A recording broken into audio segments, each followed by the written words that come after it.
Uh, Hello? Who is this? This is Stranger Frozen Wish to use here. What do you want?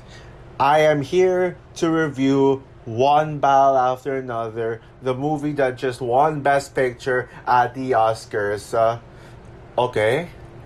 Um, yeah, and what time is it? What do you mean? What time is it? Wait, why should I be answering that? You have to know what time is it. This is a code in order for me to allow you to review one battle after another. Okay, I don't know. You know, why don't you just let me review one battle of this movie? Okay, I was going to review this movie back in September, but I didn't get a chance to because I was busy at the time, and my mind just got I lost all motivation to review the movie. So please, for crying out loud, just give me a chance to review one battle after another. But you haven't answered my question yet. What time is it? Alright, fine. I'll answer this question. Oh, what time is it? I'll give a random answer. It's clobbering time. That is correct. Wait, really? Yeah.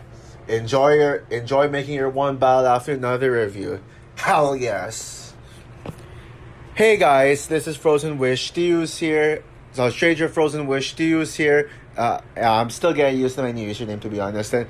And I am here today to review one battle after another. So one battle after another is the latest film from director Paul Thomas Anderson, who's directed the classics such as Boogie Nights, Magnolia, Punch Drunk Love, which is his most popular film, as well as The Master, and Inherent Vice, Phantom Thread, Licorice Pizza, and of course, There Will Be Blood. And it came out in the year 2025, yeah, last year, and is directed by, you all know, Paul Thomas Anderson, and it stars Leonardo DiCaprio, Sean Penn, Chase Infinity, Benicio del Toro, Regina Hill, Teyana Taylor, Wood Harris, Tony Goldwyn, etc. Oh, Alana Haim as well. And the film tells the story of revolutionary member Bob Ferguson, who participated in the French 75 Revolution. And During the revolution, he has met Perfidia, played by Teyana Taylor. And so like both of them basically both of them committed crimes together during the French 75 movement, and their and it led for them to be hunted down by Colonel Stephen J. Lockjaw, played by Sean Penn. And so they basically got away from it. Both Bob and Perfidia got married, and they have a daughter named Willa Ferguson. But so and then Lockjaw kills Perfidia, and so now Bob has retired from being a member of the French 75 Revolution, and is focusing more on raising his daughter Willa.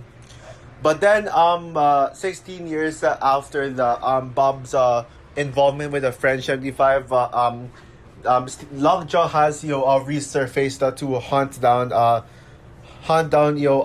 Bob, and they have kidnapped Willa. So now Bob has to face his past in order to rescue Willa.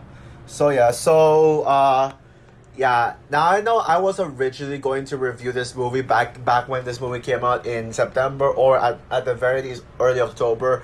I was planning to do a review of this movie, but unfortunately I just didn't feel like it. I was busy. I got busy, had a lot of things to do, and I pretty much put videos on a hold at the time, and then I lost motivation.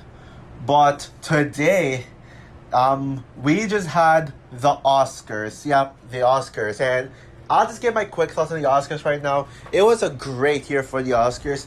Now, granted, I prefer the last 2 years, like Oscars 2024 and Oscars 2025. I think both Oscars were slightly better. And maybe Oscars at 2022 as well. No, I mean, no, oh no, fuck Oscars 2022.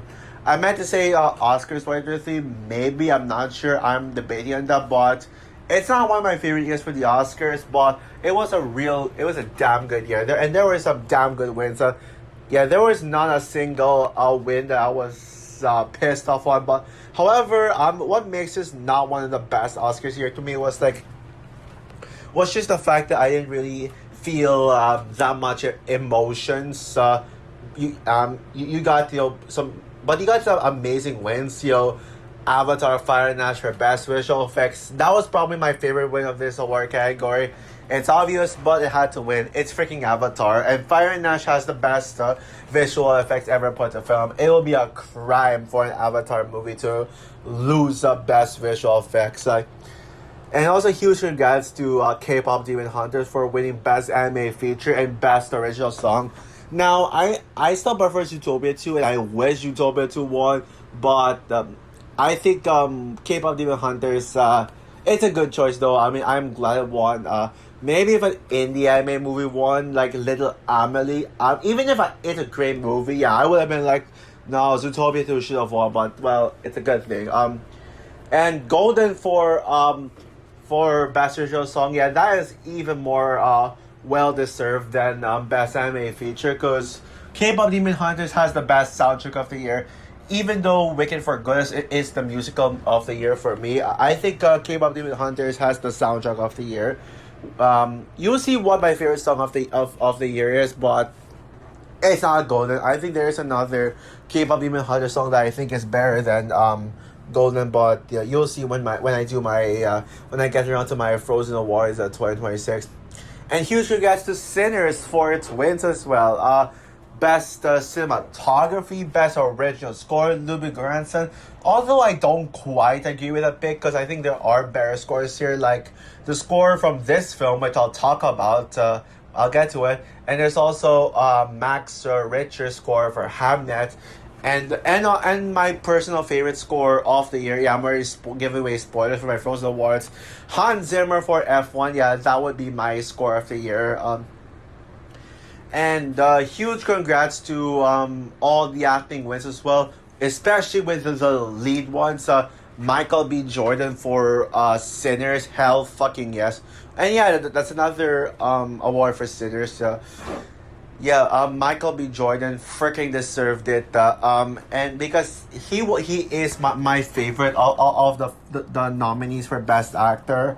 And yeah, he rightfully deserved it. Yeah. And even if I love Timothy Chalamet, and I am not mad at him for saying that about ballet and opera, I've always been rooting for Michael B. Jordan from the very beginning, and I'm so glad he won.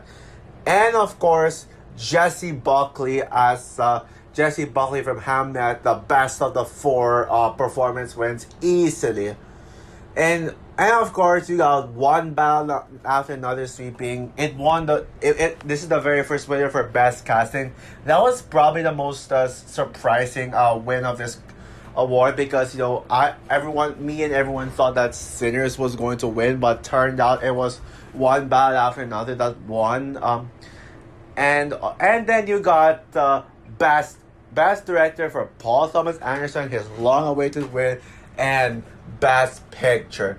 So yeah, the fact that one battle after another is the layers best picture winner is the reason why I wanted to talk about it. And my mini thoughts on the Oscars, it's the build up to my review. So yeah, now I had a lot of anticipation going into this. The trailers were freaking awesome, and I cannot believe people were saying that this movie had mid trailers. No, I love the trailers. I mean, with the whole dun dun dun dun dun, from the score from the first trailer, and then the song from the second one. Yeah, I mean, I was really excited for this one.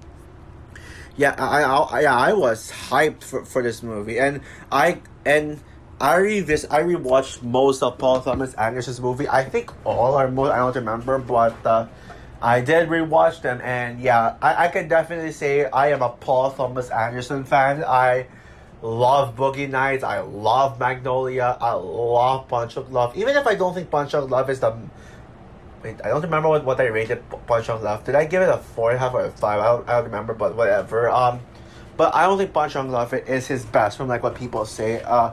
And I'm also a huge fan of Phantom Thread. I did not expect to love Phantom Thread as much as I did. I used to call a movie overrated, but now it's not. Licorice Pizza to me is the weakest Paul Thomas Anderson movie. But if that's the weakest he could do, then that is a pretty high bar. Because I still like Licorice Pizza.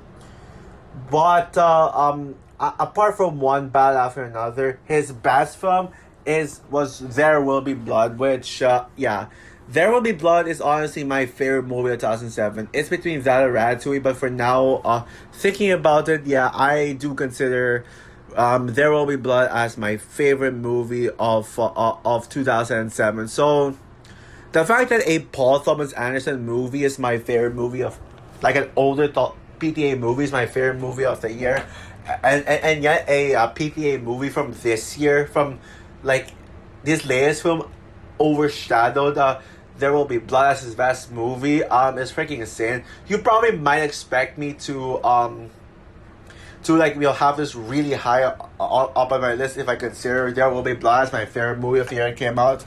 I'll be honest and say that I think 2007 is arguably the most overrated year for movies. Now, is 2007 a good year for movies? Yes. But people say 2007 is the best year ever, or at least the best year of the 21st century. No, I don't agree with that. I think it is. 2007 is honestly one of the weaker years of the decade for me. But anyways, moving on with One Battle After Another.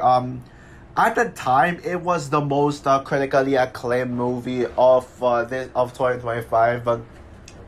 But as time went on, this movie got less and less love, and now this movie is considered overrated by a lot of people, and now Sinners has taken this movie's place as being as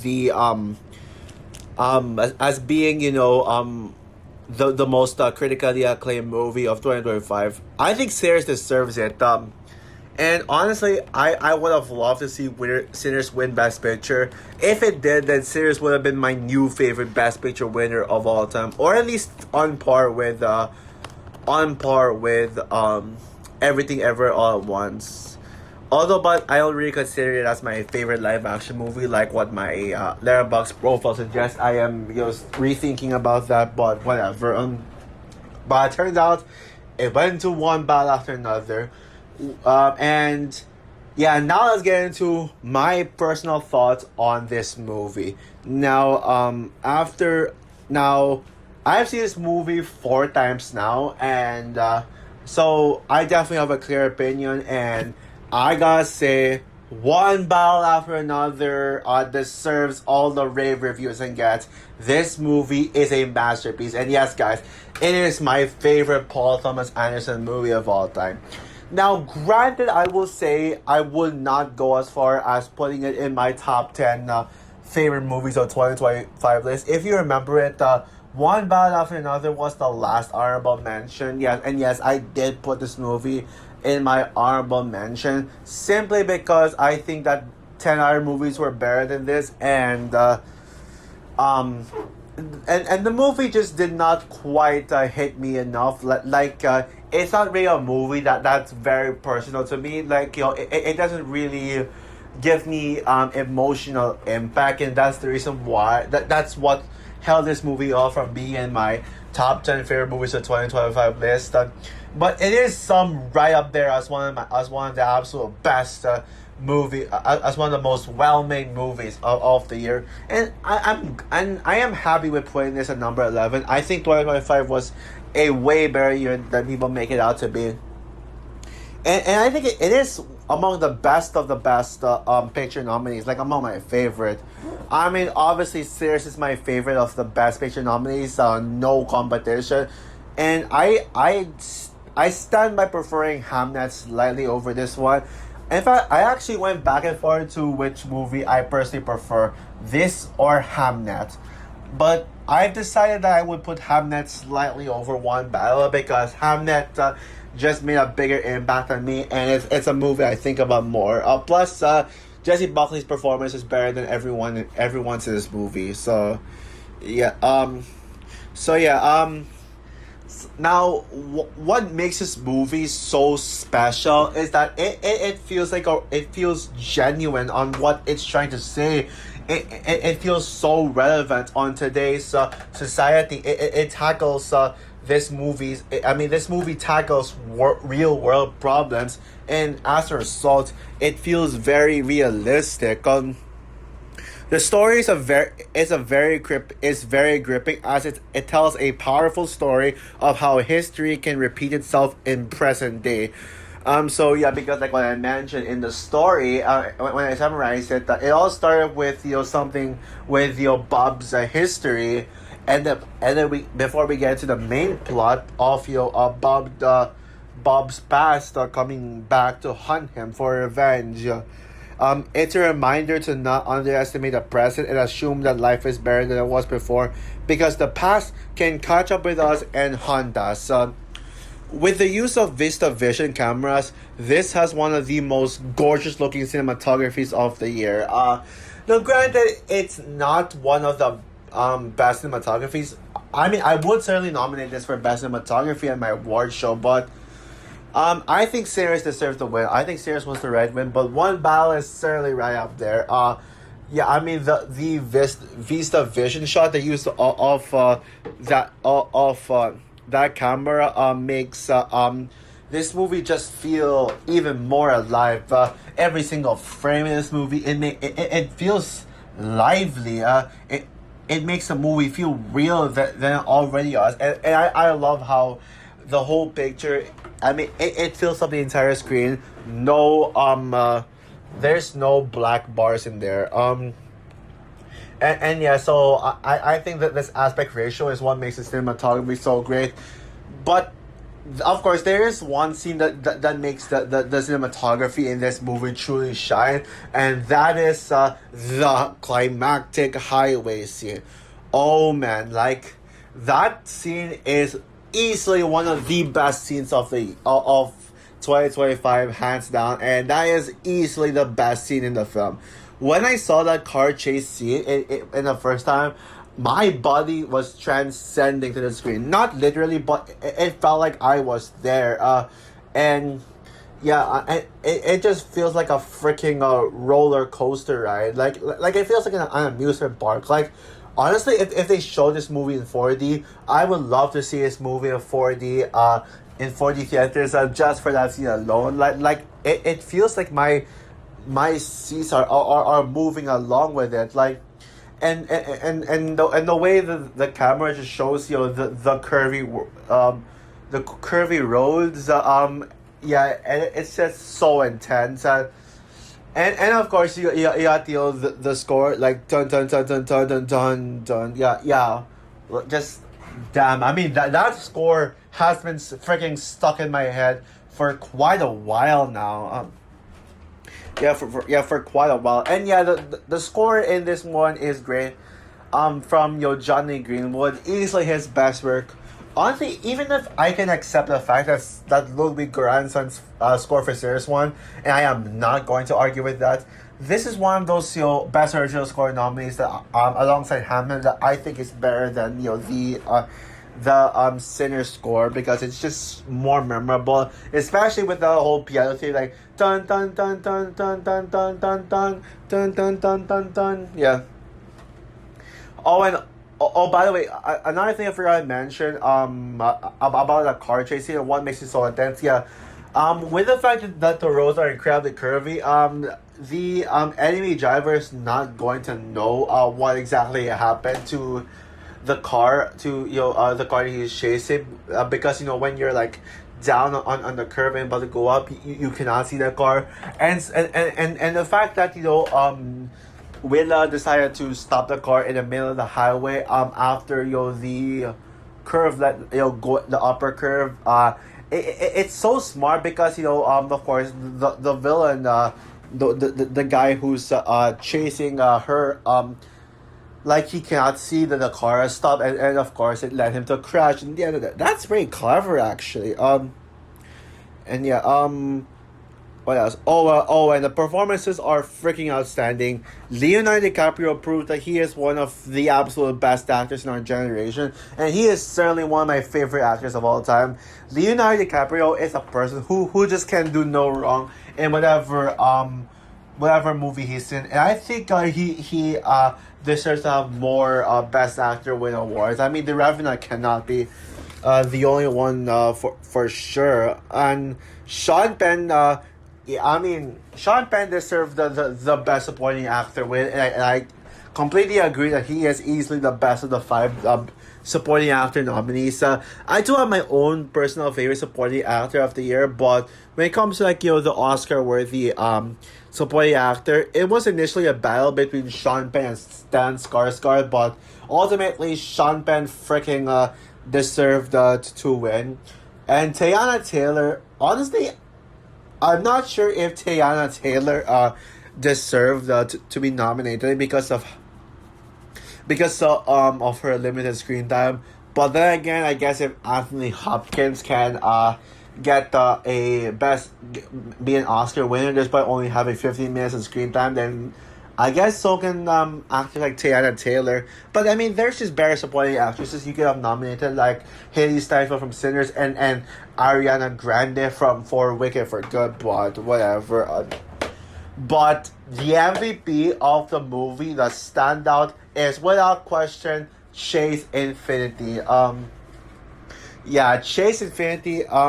This was her first movie. Like this was I think this was like pretty much everyone's introduction to Chase Infinity, and she's gonna be She's gonna be one of the next generation's rising star because man, she was so freaking good in this movie. Willa is easily the best character in the film. She's like the most well-developed character. She's the character I care about the most, and the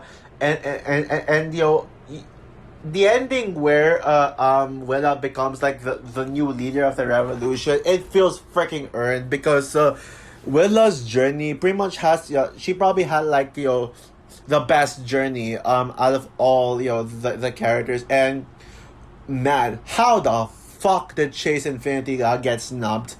I mean, I would say that Chase Infinity she was the second worst snub of this year's Oscars, second only to Ariana Grande for Best Supporting Actress. Her acting is so good. Like seriously, are the Oscars biased?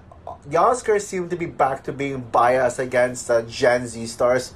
What happened to Mikey Madison winning last year? I mean, she's a Gen Z star, and I thought Mikey Madison's win was going to be the rise of Gen Z stars getting recognition from the Oscars, but nope. It had to be freaking Kate Hudson itself. And yes, I have seen Song Song Blue, and honestly, guys, even though Kate Hudson was good in the movie, she did not deserve to get nominated at all, especially over Chase Infinity. And going back to Teyana Taylor, even if she is great, I will say that people did say that Teyana Taylor should win Best Supporting Actress. I think people are overrating her a bit when they're all saying that she should win because I wouldn't go that far by calling her a winner worthy, just a nomination worthy. But yeah, Amy Madigan deserved, in my opinion. Elle Fanning from Sentimental Value would be my favorite of the nominees, but I called it Amy Madigan was going to win. Maybe Ariana Grande for Wicked for Good should have won if only she was nominated. God damn, I mean, one of the worst snubs ever. Seriously, why? The action scenes in this movie are freaking intense. It's not just the car chase scene. And sure, yeah, this movie doesn't have a lot of action, but you got some action scenes like the car chase scene in the beginning, and of course the revolution, like quote unquote war, if you can call it that. Oh yeah, the protest scene in the middle. The protest scene was played out like an action scene technically. And of freaking course, yeah, I don't know what I was gonna say there, but even if this movie did not have any action, this is a very entertaining movie. It was hardly boring. Now there was one scene that did feel slow paced, and that was the scene where Lockjaw met in this old wooden house with the other generals about it. Yeah, that was the only scene that I did feel the pacing in. And basically, specifically, it's a scene where they play a Christmas song. Yeah, that scene did take place in Christmas, I assume. Yeah, that was the only pretty slow scene, but everything else, it flew by really fast. Like it has this like brisk pace to it. So Best Editing win friggin' deserved it because of just how this movie was edited to just move really fast. It's just so great. And you actually don't feel the 2 hour and 40 minute runtime. It doesn't feel too long at all. Because of just how invested I was in the film. And what else? What else? I think there is something else. Oh yeah, the jokes. This is actually a comedy, yeah, this won best picture musical or comedy at the Golden Globes for a reason. People are like, oh, why is one bad after another under comedy and musical? Yeah, in the Golden Globes, because this movie's a freaking comedy. Yeah, sure, it is a drama as well, but I mean, if it has comedy in it, yeah, I mean, plus it is labeled as a comedy anyways. And let me tell you all right now, the jokes absolutely land. Like especially with Benicio del Toro's character, who was so freaking funny in this one. I think this might be Benicio del Toro's best performance. I'll have to think about it, but right now I feel like it is. And then you also got Leonardo DiCaprio's jokes, like when he's like I'm Batman, and then he's like someone tried to like ask him what's his name, and then he tried to like make up names, and he said Batman, Peter Parker, and and then he ended up with a name that's pretty similar to Peter Parker. Yeah, that was hilarious. But the funniest joke in the movie was actually made by Sean Penn himself, Lockjaw. Yeah, as unexpected as it is. So it was in the scene where Lockjaw pretty much was testing himself and Willa to see if they are related. And just in context for that plot line, well, in the first act of the film, there was a scene where Lockjaw and Perfidia, Tiana Taylor's character, made out, and so it would, and of course, given how they made out, even if Tiana Taylor even if Perfidia got married to Bob, they didn't really have sex, and yet Perfidia had sex with Lockjaw. So of course, the biological relations from your Lockjaw would go to Willa because of the fact that they made out. And yeah, so going back to my explanation of the joke, Willa asked Lockjaw like, why is your shirt so tight? And then and then Lockjaw was like, you think I'm gay? Yeah, that got me laughing really hard. That was a great joke right there. So yeah, anything else? I guess that's it. So overall, one battle after another is a must watch. Now yes, it's not quite an accessible movie. It's not for everyone, and especially for those who do not like these political movies, since this movie does take sides, and specifically with the left wing, which I'll admit I am a left winger. And yeah, this right wingers will certainly not like the subject matter for this movie, especially when it supports things like MAGA. But it's just a very well made movie. I don't really care about politics in movies as long as they don't ruin the movie, which they hardly do for me. So it's highly entertaining. Yeah, it has exhilarating action scenes. It has truly great performances. It has a powerful story that feels relevant to today's society, and it's pretty much a well-deserved win for Best Picture. Now, granted, it is not one of my favorite Best Picture winners of the decade. In fact, it's one of the weaker ones because Everything Ever All at Once and Oppenheimer are certainly better. And heck, I even prefer Anora over One Bad After Another for me. But this is still a masterpiece regardless. So as I said, guys, I'm going to give One Battle After Another a 5 out of 5 stars. If you haven't seen One Battle After Another yet, it's on Max, so please check it out. I think it is a Best Picture winner that you should watch. Even if it won't be for everyone, at least give it a try if you haven't.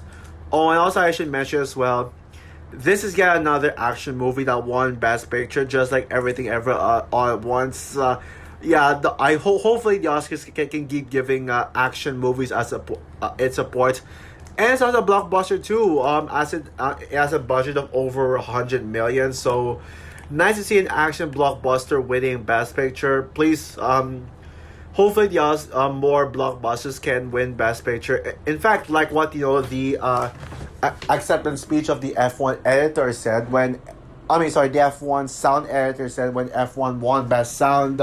Both blockbusters and art house films should be treated equally, and the Oscars especially should treat both blockbusters and art house films equally.